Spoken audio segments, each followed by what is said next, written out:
বন্ধু বান্ধৱীসকল নমস্কাৰ। আৰু এটি ভিডিঅ'লৈ তোমালোকক মই আৰু এটি ভিডিঅ' তোমালোকৰ মাজত প্ৰচাৰ কৰিব লৈছোঁ। বন্ধু বান্ধৱীসকল, মই আজি চাকৰি আৰু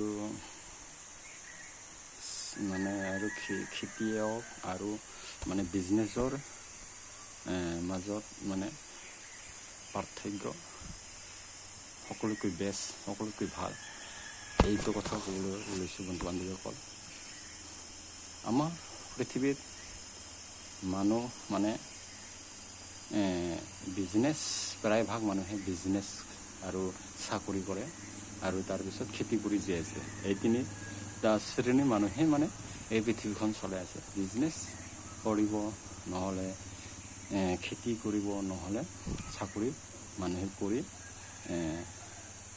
চলি আছে। বৰ্তমান যুগত প্ৰায়ভাগ মানুহে চাকৰি কৰে, কিছুমান বিজনেছ কৰে, কিন্তু তাৰ মাজতে আমি কিছুমান মানুহ আছে, সিহঁতে না বিজনেছ কৰিব জানে, না সিহঁতে চাকৰি কৰিব চাকৰি নেপায়, বা খেতি কৰিবও নাজানে।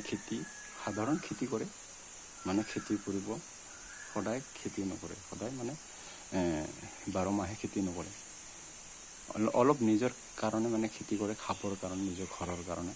সেইবোৰক খেতিয়ক বুলি নকয়, সাধাৰণ নিজৰ কাৰণেহে কয়। যিবোৰে বিজনেছৰ কাৰণে খেতি কৰে, সেইবোৰক হয়, সেইবিলাকক মাৰ্কেটত বজাৰ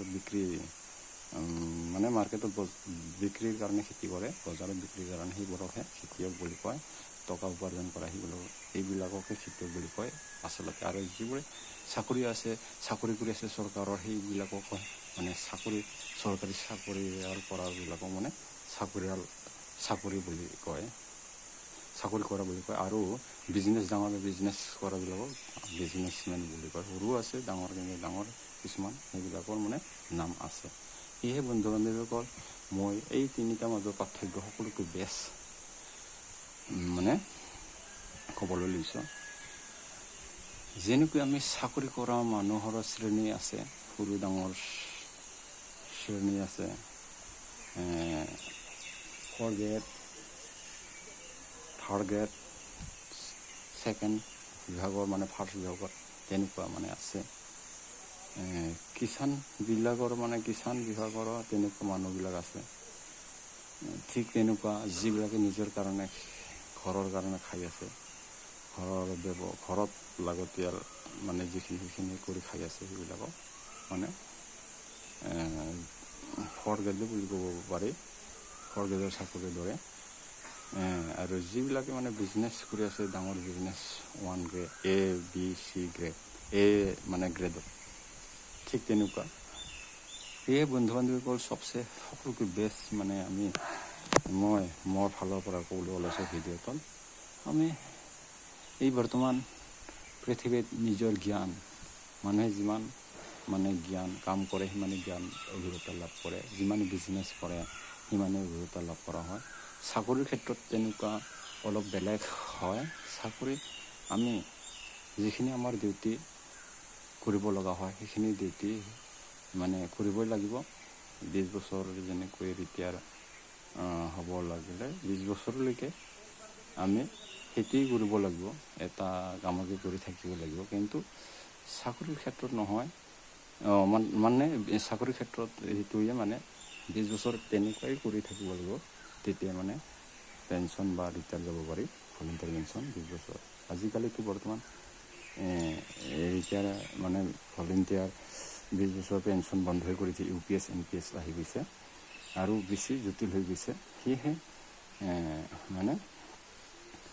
বিজনেছত আমি যিমান পাৰোঁ সিমান শিকিলে, যিমান পাৰোঁ আমি সিমান যদি শিকোঁ সিমানে বিজনেছ আমাৰ অভিজ্ঞতা হৈ যাব আৰু লাভৱান হ'ব পাৰে। খেতিৰ ক্ষেত্ৰতো ঠিক তেনেকুৱা, যিমানে আমি বিজনেছ কৰোঁ, যিমানে আমি খেতি কৰোঁ, সিমানে আমাৰ বেছি লাভৱান হৈ যায় বা নতুন নতুন অভিজ্ঞতা হৈ থাকে। কিন্তু চাকৰিৰ ক্ষেত্ৰত আমাৰ তেনেকুৱা নহয়। যদি আমি তাত আৰু পইচা টকা বচাব নোৱাৰোঁ, আমাৰ চাকৰিৰ ক্ষেত্ৰত আৰু বেছিহে বেয়াৰ ফালে বেয়াৰ ফালে মানে বেছি যিমান বয়স হৈ যাব, যিমান বছৰ হৈ যাব, তেতিয়াই মানে বেছি বেয়াহে মানে হৈ যায়।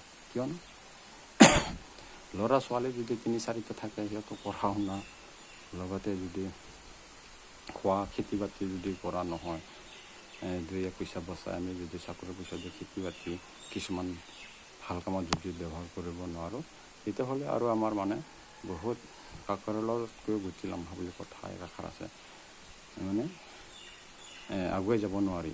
বিজনেছত যেনেকৈ আগুৱাই যাব পাৰি মানুহে, অভিজ্ঞতা নতুন নতুন অভিজ্ঞতা পাই আগবাঢ়ি যাব পাৰে, পইচা উপাৰ্জন কৰিব পাৰে, বা খেতিৰ ক্ষেত্ৰতো তেনেকুৱা। সেয়েহে মানে এই 3টাৰ ক্ষেত্ৰত মানে সকলোতকৈ বেষ্ট হ'ল আমাৰ বিজনেছ আৰু খেতিয়ক বন্ধু বান্ধৱীসকল। চাকৰিৰ ফালে চাকৰি কেতিয়াও কৰাৰ মানে ইচ্ছা বা চাকৰি কৰিম বুলি জীৱনত ভাবিব নালাগে। বিজনেছ বা খেতি কৰাৰ ধান্দা মাথা মাৰিব লাগিব, তেতিয়াহে মানে জীৱনত আমি বেছি অভিজ্ঞতা লাভ কৰিব পাৰিম। চাকৰিত সিমান অভিজ্ঞতা লাভ কৰিব নোৱাৰে। আনৰ তলত চাকৰি মানে হ'ল আনৰ তলত, চৰকাৰৰ তলত, মানে যিখিনি আমাক ডিউটি কৰিব দিয়ে সেইখিনি কৰিবই লাগিব।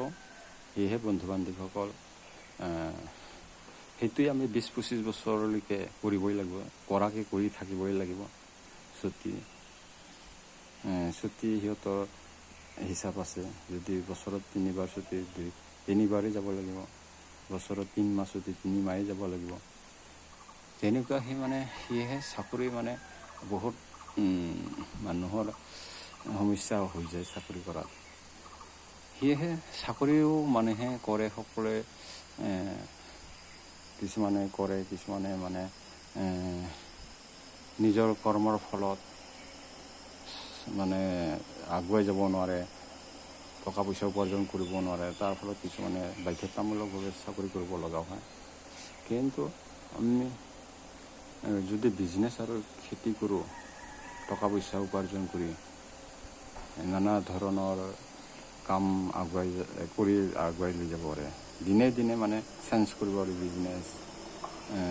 সেয়েহে বন্ধু বান্ধৱীসকল, মানে সকলোতকৈ আমাৰ শ্ৰেষ্ঠ শান্তিৰ জীৱন যাপন কৰিবলৈ হ'লে আমি বন্ধু বান্ধৱীসকল বিজনেছ কৰিব লাগিব। বিজনেছ আৰু খেতিয়ক হ'ব লাগিব, তেতিয়াহে মানে জীৱনত শান্তি। কিন্তু আমাৰ চাকৰিও কৰিব লাগে এনেকুৱা নকওঁ, কিন্তু চাকৰি কৰিলেও 20 বছৰ 10 বছৰ কৰি টকাবোৰ উপাৰ্জন কৰি বিজনেছত পইচাবোৰ খটুৱাই বা খেতি কৰিব লাগে। যিহেতু আমি কিছুমান গৰীব মানুহ হয়, দুখীয়া মানুহ, টকা পইচা নাথাকে, চাকৰি কৰি টকাবোৰ উপাৰ্জন কৰি জমাই মানে বিজনেছ কৰিব লাগে, খেতি কৰিব লাগে, 20 বছৰ কৰিব লাগে। মোক এই ভিডিঅ'টো ফালৰ পৰা চৰকাৰক অনুৰোধ, চৰকাৰে সকলোকে সমানে চাব লাগে। চৰকাৰ এখন ভগৱানৰ দৰে, কিন্তু ভগৱানে হয় চৰকাৰ এখন ভগৱানৰ দৰে হ'ব লাগে। চৰকাৰ এখন সকলোকে সমানে অধিকাৰ দিব লাগে, সকলোকে সমান মৰম কৰিব লাগে। আৰু চৰকাৰৰ নিয়মবোৰ একেই হ'ব লাগে। যেনেকৈ চাকৰি কৰিলে মানুহৰ কিছুমান সমস্যা আহি যায়। কিছুমান